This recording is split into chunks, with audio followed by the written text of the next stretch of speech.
বামফ্রন্ট প্রার্থীদের রেকর্ড বুকে জয়ী করার আহ্বানে আজকে একটি সুসজ্জিত বর্ণময় অটো র্যালি সংগঠিত করা হয়েছে।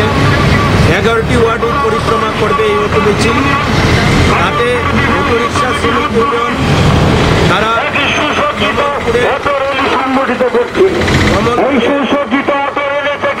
নির্বাচন মন্ডলীর কাছে বিনম্র আবেদন জানাচ্ছে যে এক সময় কমলপুর শহর কি ছিল, আজকে কমলপুর শহরের উন্নয়নের অবস্থান কে তৈরি করলো। এবং শুধু তাই নয়, এই কমলপুর শহরের নাগরিক সেবা উন্নত করার ক্ষেত্রে বামফ্রন্ট সরকারের যে বিশাল ভূমিকা, নগর পঞ্চায়েতের যে কর্মোদ্যোগ, এটাকে আরও বাড়িয়ে নেওয়া এবং শ্রমজীবী অংশের মানুষ কংগ্রেস আমলে এখানে মাথা উঁচু করে বাঁচার কোনো ব্যবস্থা ছিল না, পরিবেশ ছিল না।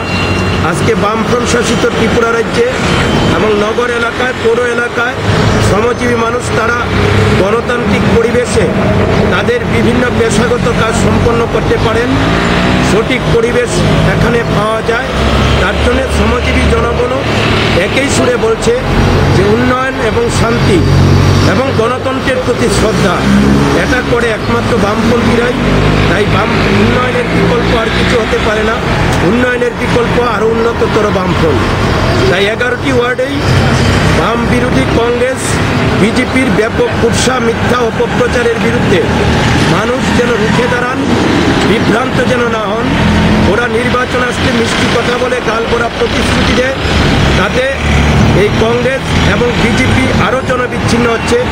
তাদের দলীয় কর্মী সমর্থকরা, নেতৃত্বের একটা অংশ আমাদের পার্টিতে নতুন করে আসছেন, তারা আন্তরিকভাবে পার্টিতে এসে কাজ করছেন এবং তাতে এটা পরিষ্কারভাবে প্রতিফলিত হচ্ছে।